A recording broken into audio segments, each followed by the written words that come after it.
Bonjour tout le monde, Simon Leclerc ici. Je suis très heureux de revenir vous voir en ce début d'été qui n'est pas officiellement commencé, mais on sait qu'on est déjà sur les amorces parce qu'on peut voir à l'extérieur la verdure qui nous accompagne. Alors, je vous souhaite la bienvenue. Ça me fait très plaisir de revenir vous voir. J'ai pris une petite pause. En fait, pour moi, les capsules, c'est comme des énergies qui arrivent, comme des bébés qui arrivent puis qui ont besoin d'être livrés à un moment. Je sens dans l'énergie comme si un enseignement arrivait puis j'avais besoin de le livrer. Puis là, pendant un bon 2 mois, peut-être 2 mois et demi, je ne le sentais pas. J'avais l'impression que j'allais forcer quelque chose si je le faisais. Alors, j'ai mis ça en pause. Et depuis quelques jours, je sens que l'envie de revenir et l'élan d'avoir quelque chose à livrer, parce qu'évidemment, je ne veux pas juste venir pour venir, j'ai avoir quelque chose à livrer est au rendez-vous. Et aujourd'hui, je vous accueille avec une capsule qui s'appelle les escales de l'âme. Un thème intriguant, mais en même temps, pas tant que ça, parce qu'on peut imaginer le concept des escales qui dit quoi? Imaginons-nous dans un voyage en train en Europe et qu'on se promène d'une escale à l'autre. Donc, on peut imaginer la symbolique de l'âme qui fait des escales, comme si votre incarnation actuelle, c'était l'escale de l'âme dans laquelle vous êtes actuellement plongé. Alors la symbolique, vous pouvez l'imaginer avec un train qui part et qui fait des arrêts à différents endroits. J'avais envie aujourd'hui de vous accueillir avec une capsule très ciblée sur la réincarnation, bien que j'en parle souvent. Mais j'avais envie de vous parler de réincarnation parce que je trouve qu'il y avait des angles morts ou des mystères que j'aimerais avec vous contribuer à résoudre ou à tout le moins à éclairer ou à tout le moins à vous amener à vous questionner sur des idées préconçues. D'abord, qui dit réincarnation dit oubli entre les vies. Parce que la réincarnation, elle implique un concept qui réveille parfois une colère ou du moins une incompréhension ou de la frustration ou une envie de trouver un raccourci pour se souvenir de qui on est. Mais dans le fond, si on veut se souvenir de qui on est, notre première impression sur Terre, c'est qu'on veut se souvenir de ce qu'on a vécu. À quoi bon continuer l'apprentissage si j'oublie la leçon d'hier ou d'avant-hier? Et je l'ai souvent dit dans mes capsules, les leçons, peut-être qu'on oublie l'enseignement théorique, mais la leçon demeure d'un point de vue énergétique. Si on a appris la compassion, si on a appris la douceur, la bienveillance, l'écoute, si on a appris c'est quoi faire confiance à quelqu'un, c'est quoi s'abandonner, ce sont des acquis qui demeurent. Peut-être que si on était un chirurgien cardiaque, qu'on a oublié le sens de la biologie humaine dans la prochaine incarnation, mais on va avoir une passion naturelle pour la biologie qui va peut-être nous inciter à reprendre un chemin similaire ou peut-être même le même chemin.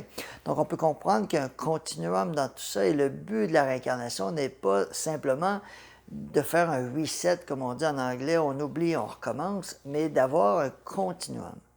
Donc, qui dit oubli dit processus qui nous amène à nous souvenir. Mais on ne veut pas se souvenir exactement de qui on était, on veut se souvenir des acquis qu'on a parce qu'on ne sait pas pourquoi, mais on se réveille dans un petit corps qui est long comme ça, tout d'un coup on a envie de vivre, on est en compétition avec la vie, on a des frères et sœurs avant nous, on prend toute la place, on se fait lancer des tomates parce qu'on a pris leur place. Voyez-vous, il y a des enjeux familiaux qui arrivent comme ça en cours de route. Et quand on est long comme ça et qu'on arrive dans une famille, on n'a pas du tout la vue d'ensemble. Et je vous dirais que c'est mieux comme ça. On a à vivre l'expérience. Il y a des gens qui reviennent et qui disent « Ah, ma grand-maman est revenue dans le bébé de telle personne. » C'est intéressant de l'accueillir comme une nouvelle arrivée et non comme la grand-maman qui revient, parce que si on l'accueille comme la grand-maman qui revient, on va sauter des étapes. Donc, il y a une raison pourquoi une âme qui revient n'a pas besoin que tout le monde sache qui elle était. Alors ça, c'est un enseignement que je veux vous amener parce que c'est pas le but de la capsule aujourd'hui, mais ça s'inscrit dans le but de la capsule. C'est parce que les expériences en elles-mêmes, ce sont des escales qui ont un début et une fin. C'est-à-dire que chacune des escales a un enseignement à livrer, et lorsque l'enseignement est livré, on pourrait dire que l'âme pas nécessairement dès que c'est terminé, mais à un moment donné, l'âme va dire, bon, il est temps de passer à une nouvelle expérience, et elle va retourner dans le train. Dans mon livre, j'appelle ça les valises qu'on laisse à la gare de train. Quelles sont ces valises? Ce sont les éléments qu'on n'a pas gérés. À un moment donné, l'âme peut dire, bon, là, j'ai terminé une expérience, et même si je reste dans l'expérience, je n'irai pas plus loin dans l'apprentissage. Et il se peut qu'à ce moment-là, l'âme puisse rappeler l'expérience pour dire on s'en va vers un déclin graduel, qu'on appelle la mort. On retourne dans cette vision plus large, et là, tout d'un coup, on prend conscience du plan, on prend conscience des autres escales, et on prend conscience du processus qui nous amène d'une escale à l'autre. Bien sûr, on peut imaginer que c'est un continuum sans fin. Ce n'est pas le cas. Je vais vous en parler dans le cadre de la capsule actuelle, mais on peut imaginer que ce qu'on appelle la réincarnation, c'est un processus d'évolution continuelle, d'escale en escale, où les leçons d'une expérience s'accumulent et les leçons non complétées nous suivent aussi.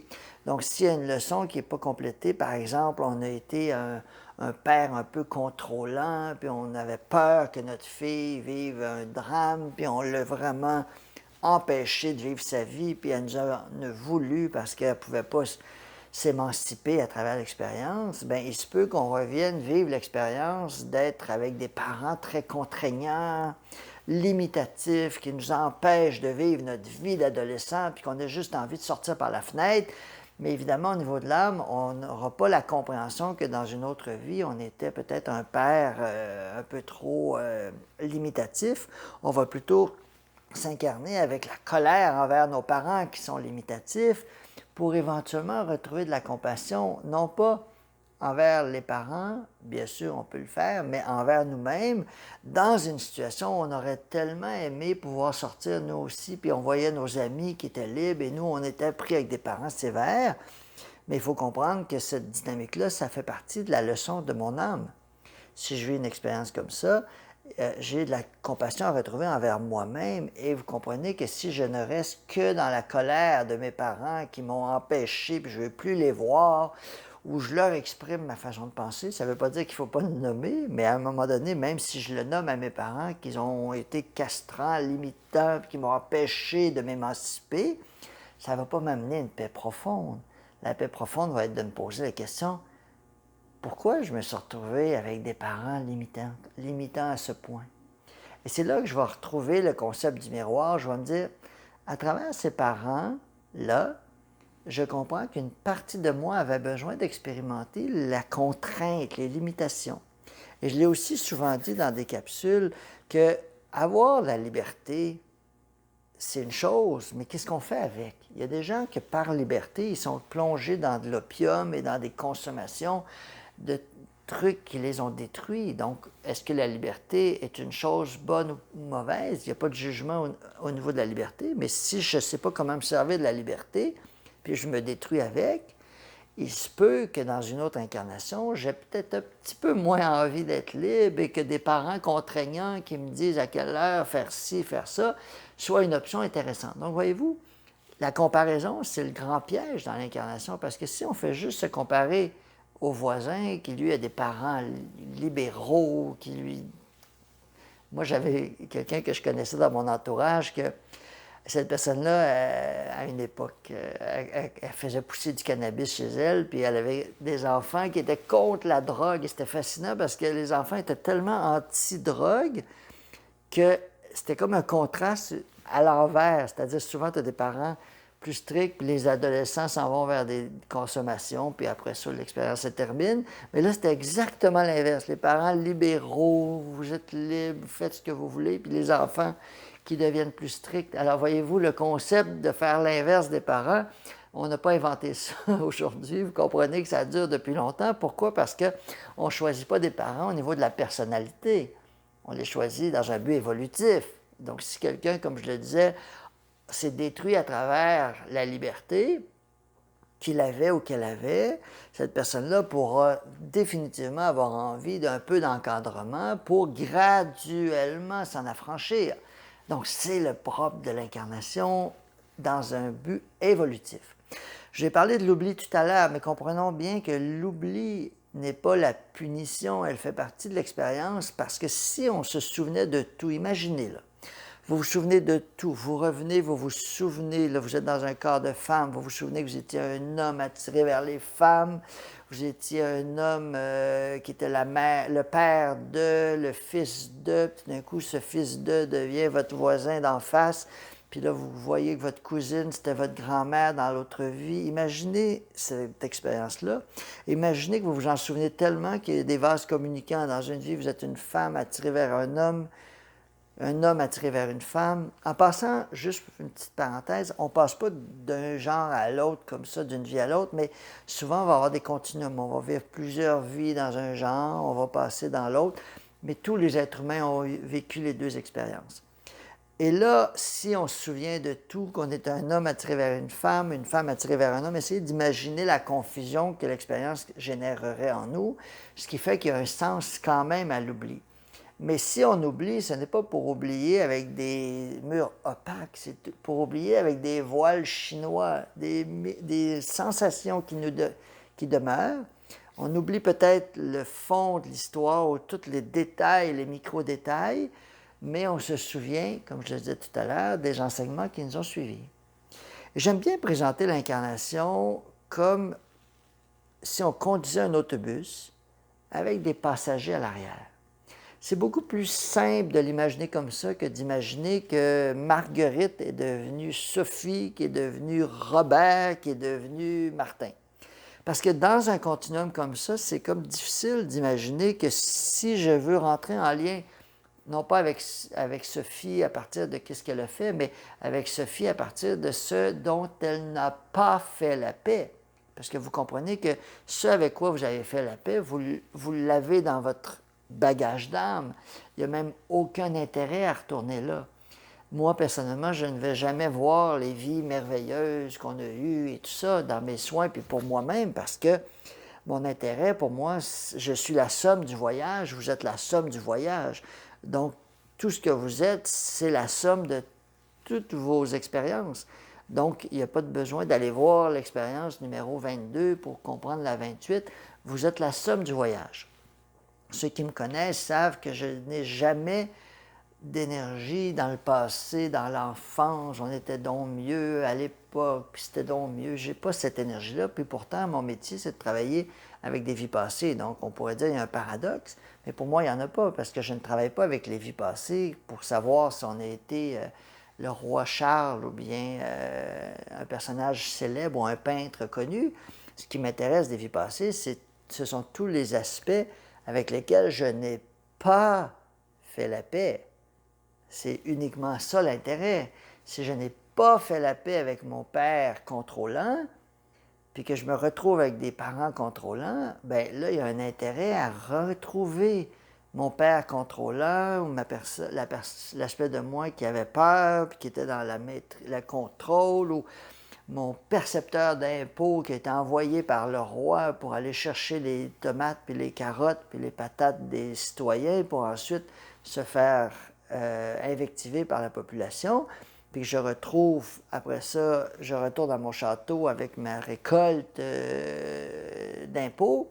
Mais il se peut que je reçoive tellement de fléchettes énergétiques de la part des citoyens, puis que je ne comprenne pas trop qu'est-ce qui s'est passé, puis que je me sente à un moment donné coupable dans le processus, et que là, je comprenne qu'il y a des mamans qui n'avaient plus de nourriture pour les enfants, qu'il y avait des villages qui ont été mis en déséquilibre, et que dans mon voyage d'âme, je retrouve une réelle compassion envers le manque, puis envers la partie de moi qui s'est auto-proclamée. On pourrait dire, oui, les impôts, c'est normal, on en a aujourd'hui. Je ne veux pas rentrer dans un débat de fond, mais à une époque, l'impôt a été ajouté dans le cours de route. Donc, on n'ira pas là aujourd'hui, mais c'est sûr qu'au niveau de l'âme, quand on comprend qu'on est allé chercher en se légitimant, en se disant « j'ai la légitimité, c'est le roi qui m'envoie », il se peut que dans mon voyage d'âme, j'ai un petit glitch, un petit « ouf, je ne suis pas sûr que je suis en paix avec cette expérience-là ». Et vous comprenez que si je n'ai pas fait la paix, et que je vous parle des vies passées, c'est que c'est une expérience avec laquelle je vais avoir à retrouver une véritable relation. Parce que je ne peux pas juste dire je regarde ailleurs, c'est une erreur, puis je continue mon chemin. Il n'y a pas de processus comme ça d'évolution. L'évolution, c'est d'être capable de vraiment reconnaître qu'est-ce qui s'est produit, qu'est-ce que j'ai fait, comment ça s'est passé, pourquoi il est arrivé cet état d'esprit-là, pourquoi mon Robert intérieur, ou appelez-le Marius, ou peu importe, pourquoi est-ce qu'il est allé chercher un travail auprès du roi, puis qu'il est donc fier, le roi lui donne l'autorité d'aller avec une armée dans la vallée pour aller chercher les pommes de terre, puis qu'elle, tout d'un coup, là, il arrive avec tout son coffre, puis ses plumes de pain pour dire, regardez, je débarque avec mes chevaux puis mon armée. Il y avait une nourriture là-dedans, il y avait la fierté de dire, regardez, j'ai accompli des plateaux, le roi me fait confiance, je suis maintenant l'autorité, il y a un jeu de pouvoir là-dedans, il y a un plaisir à avoir du pouvoir, vous allez me dire, c'est un plaisir éphémère, bien sûr, mais si on oublie qu'on est connectés les uns les autres, il y a un plaisir d'avoir du pouvoir. Je ne mets pas de jugement là-dessus. C'est nous, lorsqu'on quitte la Terre, qu'on dit « Oh, my God », comme on dit. Pourquoi je dis ça? Parce que quand je quitte la Terre, je retourne graduellement vers ma lumière. C'est là que je retrouve ma connexion les uns les autres. C'est là que la maman qui a perdu la nourriture, qui n'avait plus de nourriture pour ses enfants, je vais la rencontrer dans l'énergie et c'est là que je vais comprendre c'est quoi qu'elle a vécu.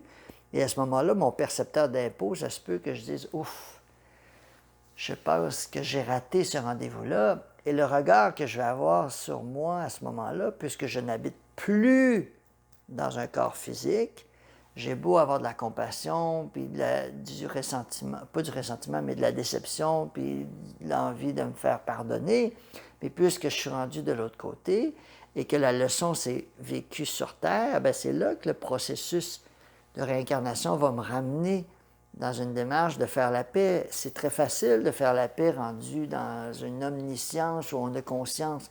On n'a pas l'omniscience totale, mais tout d'un coup, on a une conscience plus large, puis on est connecté aux autres qu'on a lésés. C'est facile rendu là de dire « Hey, je l'ai raté, celui-là. » C'est facile rendu là de dire « Ouais, si c'était à refaire, je le ferais autrement. » Mais c'est sur Terre qu'on a à apprendre nos leçons. C'est-à-dire que c'est sur Terre qu'on a à dire « Hey, qu'est-ce que je suis en train de faire là? Je vais changer mon énergie.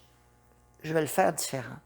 Je vais m'ouvrir à ce que cette personne-là me dit pour dire « Ouais, je vais m'ajuster, je vais mieux comprendre. » On appelle ça l'évolution. Mais vous comprenez qu'il n'y a pas d'évolution s'il y a du jugement. Donc, la ligne est très mince entre observer ce que j'ai vécu avec un cœur ouvert, aimant, bienveillant, et me juger d'avoir vécu ce que j'ai fait ou ce que j'ai fait vivre à d'autres. Voyez-vous, et si je me juge d'avoir fait ceci ou cela, la leçon n'arrivera pas à s'intégrer. Je vais peut-être rentrer dans du déni ou dans de la culpabilité ou dans une envie de me racheter, mais tant que le jugement demeure, je n'arriverai pas à faire une véritable paix. Et le défi qu'on a tous sur Terre, c'est d'avoir un regard honnête et sincère sur tous nos apprentissages sans se juger. Vous allez me dire, c'est plus facile à dire qu'à faire, peut-être, mais c'est quand même l'enjeu qu'on a tous à vivre. Alors, vous comprenez que si dans notre incarnation, on avait le souvenir de toutes nos expériences passées, nos Marius, Robert, Natacha, et nommez-les, on parlait chinois, on parlait mandarin, on parlait coréen, on parlait néerlandais, et que là, dans cette vie-ci, on essaie d'apprendre le français, vous comprenez qu'on serait dans une perturbation qui ne servirait pas à notre évolution. En même temps, comme je le disais tout à l'heure, les escales de l'âme font partie d'un processus évolutif qui parfois réveille une colère, réveille un ressentiment, mais en même temps, elles ont pour but de nous mettre dans un continuum évolutif. Je vous ai dit tout à l'heure que je vous parlerai du cycle qui n'est pas un cycle sans fin. Pourquoi je dis ça? Parce qu'il y a des gens qui ne veulent pas aller dans les notions de karma, de réincarnation, parce qu'ils vont dire, oui, mais ça c'est une loupe sans fin, puis là, moi je veux sortir de la loupe. Mais on ne sort pas d'une loupe, d'un circuit de réincarnation avec une colère ou un feu de dire c'est terminé avec le poing sur la table. C'est pas comme ça. Vous comprenez que c'est la compassion envers nous et envers chacune de nos expériences qui nous amène, comme je le dis dans mon livre, à redevenir complet, à faire la paix avec nos expériences. Et comment on fait ça? Bien, on commence par aller vivre l'expérience dans sa polarité inverse, c'est-à-dire les bourreaux deviennent victimes, les contrôlants se font contrôler, voyez-vous? Et cette expérience-là, c'est pour ça que tant qu'on est dans la dualité, la polarité, la colère, pourquoi cette personne-là, elle manque de respect, là, ça va faire, je vais aller lui dire à quel point elle est méprisante, puis pour qui tu te prends pour être méprisant. Bien sûr, on ne veut pas se laisser marcher dessus. Bien sûr, on veut se positionner. Je ne suis pas en train de dire, comme on disait, je ne crois même pas que c'est Jésus qui disait ça, mais tendre l'autre joue, pour moi, ça ne fait pas de sens. C'est pas ça l'évolution. C'est pas de se laisser piler dessus en disant, ah ben coudonc, dans une autre vie, j'ai dû être une mauvaise personne pour mériter ça, puis de le tolérer. Il y a un moment où on dit, hey, ça suffit, c'est parfait. Mais la vraie leçon, c'est pas d'aller affirmer sa volonté à cette personne-là, puis dire la prochaine fois que je te vois recommencer. La vraie leçon, c'est de dire pourquoi je me suis retrouvé à magnétiser ce scénario-là, qui réveille mon feu. Pour moi, je l'appelle le concept du miroir. Quelle est la partie de moi qui est engagée dans ce processus-là?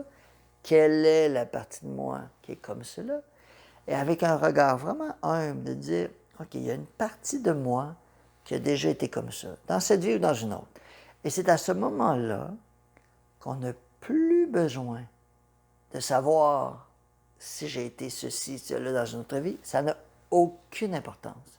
Tout ce qui compte, c'est si j'ai l'humilité de dire que si je juge et je suis perturbé, je suis en réaction avec cette personne-là, c'est parce qu'il y a une partie de moi qu'elle me reflète. Elle reflète une partie de moi, et cette partie de moi-là, je ne suis pas en paix. Et quand je me ferme les yeux, je rentre dans mon temple intérieur, je m'en vais y rencontrer cette expérience-là en me disant, OK, je vais véritablement faire la paix avec ce miroir qui m'est reflété, pas pour savoir en quelle année. Bien sûr, si vous venez me voir, je vais vous dire peut-être dans des contextes, mais ça n'a pas beaucoup d'importance. Ça a parfois de l'importance pour aider des gens, puis je le fais, moi, par choix, aller dans les vies passées, parce que, d'abord, je le vois, donc je me dis, je le vois pas avec comme un film, mais je le vois par des sensations. Donc, pour moi, je me dis, ça permet de contextualiser une expérience. Mais je le dis toujours aux gens, ce n'est pas l'histoire qui est importante, ce sont les émotions de l'histoire. Donc, l'histoire, c'est un prétexte pour générer des émotions. Ce sont les émotions qui sont vraies. Donc, le but, c'est pas de retourner dans l'histoire exacte, c'est de savoir que si je suis en réaction envers les gens qui prennent du pouvoir, ou les gens qui parlent beaucoup, qui prennent de la place, ou les gens qui n'ont pas d'écoute, voyez-vous, si je suis toujours là-dessus, il y a une partie de moi qui dit, OK, quelle est la partie de moi? Quelle est la partie de moi? Peut-être que dans cette vie-ci, j'ai de l'écoute, mais si j'attire des gens qui n'ont pas d'écoute, il y a peut-être une partie de moi qui dit, OK, j'ai de l'écoute, mais j'ai de l'écoute parce que je veux qu'on m'écoute.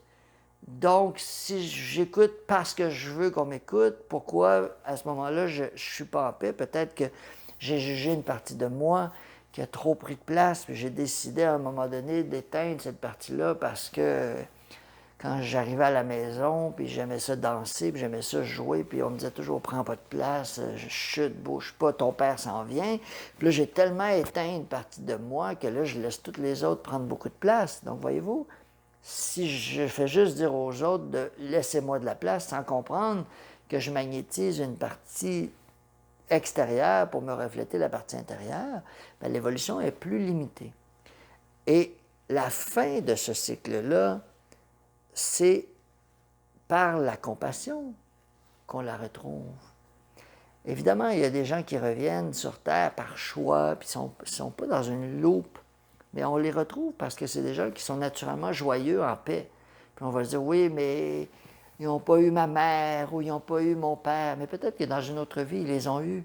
C'est juste que en retrouvant une paix profonde envers nos expériences, on cesse de subir nos expériences. On cesse de subir les expériences parce qu'on est en colère, puis on se polarise, puis vous n'avez pas d'affaire à me traiter comme ça, puis vous allez me respecter. Mais on ne comprend pas que finalement, on traîne tout ça dans notre sac à dos, puis là, on s'en va d'une ville à l'autre, on s'éloigne, on se dit « Ah, je m'en vais parce que j'en peux plus de ces gens-là » ou « Je change de travail parce que... » Puis à ce moment-là, si je n'ai pas fait la paix, bien, je me rends compte que je le traîne dans le sac à dos. Donc, quand je disais tout à l'heure que je n'ai pas l'énergie du passé, pourquoi? Parce que le passé, pour moi, c'est pas loin derrière. Le passé qui n'est pas géré, c'est lui qui m'intéresse. Et il n'est pas loin derrière, il est juste dans le sac à dos. Donc, partout où je vais, je l'amène avec moi. Donc, il n'y a pas de notion de « on laisse le passé derrière ». Bien sûr, on laisse le passé derrière. Nos erreurs, si on passe nos journées à dire « Oh mon Dieu, j'aurais dû, j'aurais pas dû », c'est sûr qu'on va se perdre dans ça. Mais si j'arrive à retrouver de la compassion en me disant « c'était le mieux que je pouvais faire à cette époque-là », je ne comprenais pas mieux que ça. C'était le mieux que je pouvais faire. Et là, je retrouve de la compassion pour moi dans l'expérience. C'est beaucoup plus facile après ça d'en avoir pour les autres. Et quand je vois quelqu'un qui vit quelque chose que j'ai déjà vécu, je la comprends. Puis peut-être qu'elle n'a pas terminé son expérience. Alors avant d'aller trop vite essayer de la sortir ou de la sauver, je la laisse vivre son expérience. Puis peut-être qu'à un moment donné, je vais être inspiré à lui dire, tu sais, j'ai déjà vécu ça, puis ça m'a aidé. Mais voyez-vous, juste ça, parce que pourquoi quelqu'un veut donc... Vous savez, il y a des gens qui ont des solutions à tout, puis là, dès que tu as un problème, une solution, il y a un malaise là-dedans. Pourquoi? Parce qu'ils ne nous laissent pas le temps de juste dire « Oui, mais laisse-moi vivre le vide ou l'absence de solution, parce que dans l'absence de solution, je retrouve la compassion, je retrouve peut-être une détresse, je retrouve peut-être une confiance en moi, à dire « Regarde, je ne sais pas où ça s'en va, mais je sais qu'il y a une sortie qui s'en vient. » Puis tout d'un coup, la personne qui a une solution arrive, mais elle arrive au bon moment parce qu'il y a un respire là-dedans. Donc, le cycle de la réincarnation n'est pas un cycle sans fin, c'est un cycle qui nous appelle à de la compassion. Vous savez, si on a quitté la source pour entrer dans un processus de séparation illusoire, pour ensuite entreprendre un parcours d'y revenir, bien, on est parti d'un monde d'amour pour retrouver l'amour dans l'expérience de la séparation. Donc, si on se juge d'être séparé puis d'avoir posé des gestes avec une inconscience, on ne comprend pas le processus. Notre but à nous, c'est de retrouver de l'amour dans la séparation. Et c'est cette compassion-là, cet amour-là de nous qui va nous ramener à l'hyper-conscience, au souvenir de qui on est. Donc, c'est ça le processus. Donc, si on s'est éloigné d'un monde d'amour, ben c'est par l'amour qu'on y revient. Donc, c'est pour ça qu'on n'est pas des conquérants, ben, essayer de planter son drapeau dans l'incarnation, de dire c'est terminé, je ne veux plus revenir sur Terre. Les escales, ce n'est pas un cycle sans fin, ce sont des leçons qui nous suivent. Mais quand on retrouve vraiment un état de paix avec notre incarnation, il y avait un maître qui disait, vous savez, les gens qui veulent le plus dire c'est terminé, la dernière incarnation, je crois que c'est Maître Saint-Germain qui disait ça, la dernière incarnation, c'est terminé, je ne reviens plus sur Terre. Il disait naturellement, ces gens-là reviennent. Pourquoi? Parce que justement, ils ne sont pas en paix. Quand on retrouve une paix profonde, là, on peut terminer un cycle. On peut terminer un cycle. Et voilà que les ouvertures se font vers les mondes d'où on provient. Mais là, on n'exclut rien, on n'est pas en rejet, on est juste en complémentarité. Voilà aujourd'hui. Ma capsule est un peu plus longue. J'espère que vous vous êtes rendu jusqu'ici. J'avais envie de vous parler un peu plus de ma compréhension de la réincarnation. Bien sûr, je ne prétends pas d'avoir la vérité. Je demande toujours aux gens de conserver la vôtre. Et si ça fait écho, bien, peut-être j'aurais contribué à expansionner un peu votre vérité. Et s'il y a des éléments que je partage qui ne font pas sens pour vous, merci de les mettre de côté. Ça me rassure que vous n'allez pas me donner votre pouvoir. Alors, tout est merveilleux là, ainsi. Si vous voulez venir me voir pour les consultations, c'est vraiment un grand plaisir. C'est un privilège pour moi de vous accompagner. J'aide des gens dans toutes sortes de situations. Quand je fais mes consultations, je suis comme une girafe, j'ai la tête dans les étoiles, les deux pieds sur terre. J'arrive à voir différents plans. Je peux aussi communiquer avec des gens qui sont décédés, savoir où ils sont rendus. Je ne fais pas de la médiumnité à la manière de ton père aimait beaucoup tel genre de musique ou je ne sais pas quoi. Mais je vais avoir des sensations assez faciles, je vais savoir où la personne elle est, tout ça. Bien que j'en fasse pas une priorité, ça fait aussi partie de mes ouvertures. J'ai aussi développé une grande facilité à retourner dans des moments très précis avec un niveau de détail qui est assez impressionnant. En fait, le niveau de détail, c'est vous qui le donnez, mais j'ai tout de suite une sensation avec mes outils de travail de recule à cet endroit-là, puis ça donne quelque chose de très collaboratif. Puis ceux qui sont venus en consultation, bien, vous le savez, il y a comme un grand, grand plaisir à vous voir, vous déployer, puis retrouver la lumière dans un angle mort. Donc, c'est ma spécialité.